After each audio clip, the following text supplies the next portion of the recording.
What's going on, guys, and welcome to the channel. Today we are talking FM22 tactics, and I know the beta hasn't been out for even a week at the time of recording this video, but I think it's done. I think it's over. I think we've already found the best tactic for use in this year's game. So without any further ado, let's jump into things.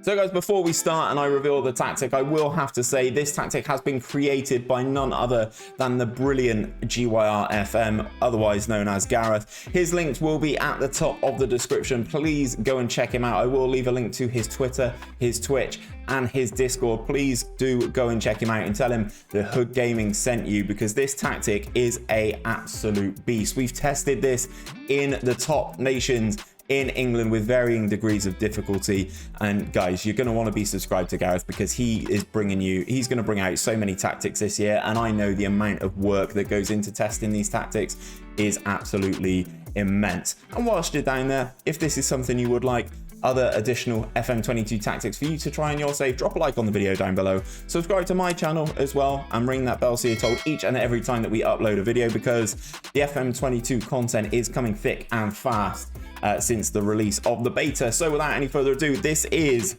the first team that we have tested things with, and I will start on the competitions page. And yes, it's PSG. They've won everything: the Trophy de Champion, the Coupe de France. They won the Coupe de France 4-0, beating Bordeaux in the final. They won the Champions League final, beating Liverpool 4-1. I'm going to expand this just so you can see some of the stuff, but some of the stats in this Champions League final are absolutely crazy. As you can see, 17 shots, 9 on target, 2.65 XG. And I know, guys, I know what you're saying. You're saying, Steve, this is PSG. This is exactly what should happen. You're kind of right, but there is a touch on this. There is a touch. As you can see in Ligue 1, let me expand the table. PSG played 38 and won 38 games. Now, I've seen Gareth test a lot of tactics. This has never happened before. 38 wins, 155 goals scored, wow, and 17 goals against in the entire league season. With the Champions League as well and the other 2 domestic trophies in France, I think this is an unbelievable season. If I go onto the home screen, as you can see, Mario Icardi scoring 37 goals in all competitions. Sergio Ramos with the highest average rating. Lionel Messi with 27 assists is absolutely sickening. Kimpembe with the highest pass completion, but that's neither here nor there. And Lionel Messi with 14 Man of the Match award.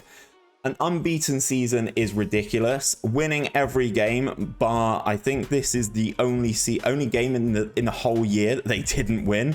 Oh no, there's a few. Sorry, I take it back. They won every league match, but they lost to AC Milan in the Champions League group stage. But there's some absolutely pumping results in here, by the way.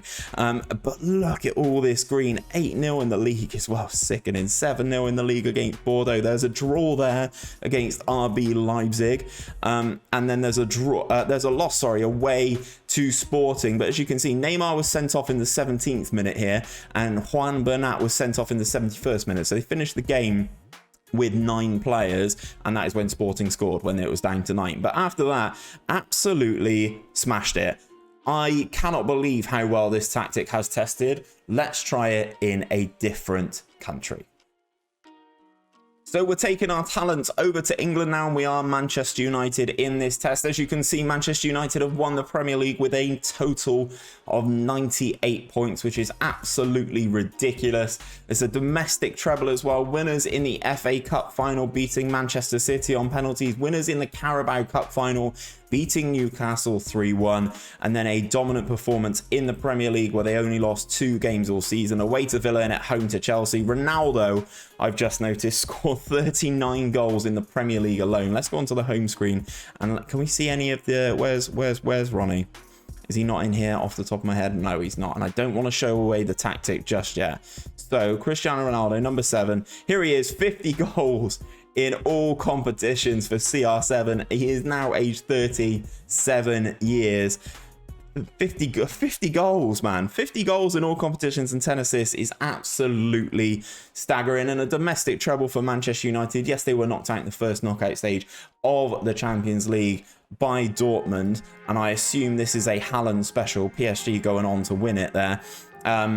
But what a result. 98 points, almost Centurions with Manchester United. And I understand what you're saying. Manchester United do have a good squad. They do. But kind of look at what's happening to them in real life right now. Only having 2 losses and 5 draws all season is absolutely brilliant. Beating Liverpool and Manchester City to the title. Again, a very, very good achievement. Let's head over to Spain. So over to Spain we go, and it's another league title. So we've racked up France, we've racked up England, we've racked up Spain now, and Atletico are the team that Gareth has decided to choose this time around. And as you can see, 88 points, winning the league by 8 points, pipping Barcelona relatively comfortably, Real Madrid dropping way down into 4th. Knocked out in the semi-finals of the Champions League by Manchester City. It's kind of understandable, you kind of see what's happening there. The Copa del Rey knocked out in the semi-finals by Barcelona, and they did win the Super Cup, the Spanish Super Cup, 5-0 against Athletic Bilbao. Again, a very, very dominant performance in all competitions, absolutely smashing it. And another league that has been racked up. Again, Luis Suarez with a good goal return in all competitions, as you kind of would expect from this. I'm just showing you leagues super quickly. We're going to head to Italy now.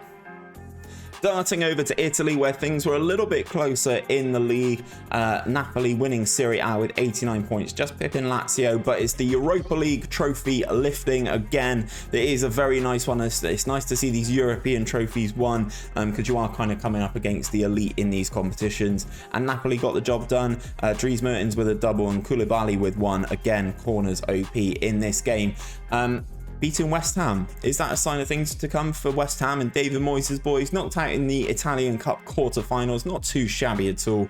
Winning the league again. I know Napoli are sort of fighting it out in real life at the top of the league, but you'd have to say that their resources compared to both Milan clubs and Juventus are probably a little bit shy of what they could be. Lorenzo Insigne with the highest number of goals there for Napoli in the Serie A. And again, not only 5 losses away, all away from home actually.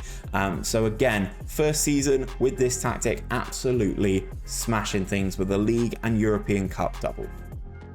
So guys, the last nation that we are stopping in around Europe is Germany, and I have to say, I'm pretty sure Gareth has only picked this team because I will find it very difficult to say, but Borussia Mönchengladbach are league and cup winners in the Bundesliga. They've won the Bundesliga, they won the DFB Pokal, and we all know how difficult it is to win the Bundesliga and take it off of Bayern Munich, and not only have they done that, they've done that in style. Only 4 losses all season, 74 points, beating Dortmund and Bayern and Leipzig, as I said, for a much lower level team is what I would say. I'm sorry any Gladbach fans out there. They were predicted to finish 5th and they've absolutely smashed it and come top. As you can see, the odds on Bayern there, 1-2 on, is absolutely ridiculous. Gladbach have absolutely smashed it. League and cup double. I'm just going to go into the data hub and show you the general performance. As you can see, goals per game good, expected goals per game good, expected goals against per game very good, and nice and low as well, less than a goal a game against them.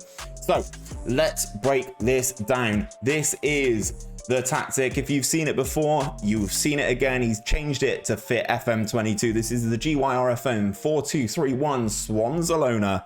And this is the tactic. What I'm going to do, guys, is I'm going to run through the positions. If you are playing on Xbox or something like that, if you're picking this up once the game's been released on Xbox, I will show you through and talk you through all of the positions and the additional instructions and how to put them on. If you are on PC, there is a download link in the description. Head down there, find the link which will take you to the FM Scout website where the tactic has been hosted, and you can download the tactic from there. So starting things off, going position by position, we start off with a sweeper keeper on defend. We've got additional instructions on this sweeper keeper of take fewer risks and ease off tackles. You add these on, of course, by going into the edit section and selecting them here. So obviously take fewer risks and ease off tackles. You will notice which ones are positional and which ones are additional. The additional ones will have the white cog and the red circle next to them. So you need to make sure you add these to each individual position that we run through. In terms of the wing backs, we have wing backs on support both on the right and left back spot. They come initially with get further forward and run wide with the ball. Gareth has decided to add in sit narrower and shoot less often to them. Then he has 2 central defenders, On defend, he doesn't like ball playing defenders as a rule, does Gareth. So two central defenders on defend. You don't need to do anything additional to these. Obviously, these are the 3 instructions that already come with that role and that position. Then you have a deep lying playmaker on support with the additional instructions of tackle harder and dribble less. Next to that, you have a box-to-box midfielder again on support with the additional instruction of shoot less often. On the left hand side, inside forward on support again. All these instructions come with the role already, but he's added more direct passes. On the right hand side, inside forward again, this time on attack, no additional instructions on the right hand side. And then we have a shadow striker. It was such a good role in FM21. It's good to see it come back for FM22. Shadow striker on attack with more direct passes added to it. And then finally up top, we have an advanced forward again on attack. I think that's the only one you can have. The only option you've got, it has to be on attack, with more direct passes again added to it. In addition to this, obviously it is a custom style. It is a positive mentality, guys. And then in possession, this is what we're looking like. Attacking width is set to wide, pass into space, play through the middle and play out of defense. A standard passing directness, a higher tempo throughout the game.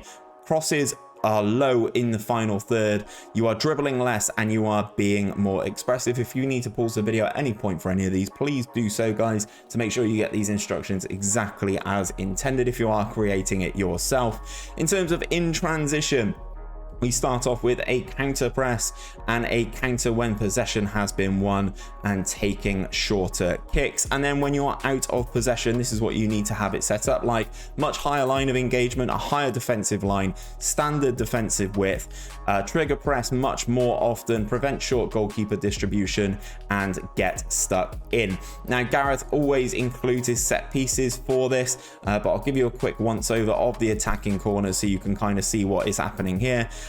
Again, if you need to pause these at any time, please do so to make sure you get the corners right. This is the attacking corner on the right hand side, and this is the attacking corner on the left hand side. The corners are probably the most important of these, I probably would say. And I'll super quickly run you through the attacking free kick setup as well. So this is the direct on the right, and this is the direct on the left. This is the direct small chance on the left, and this is the direct small chance on the right.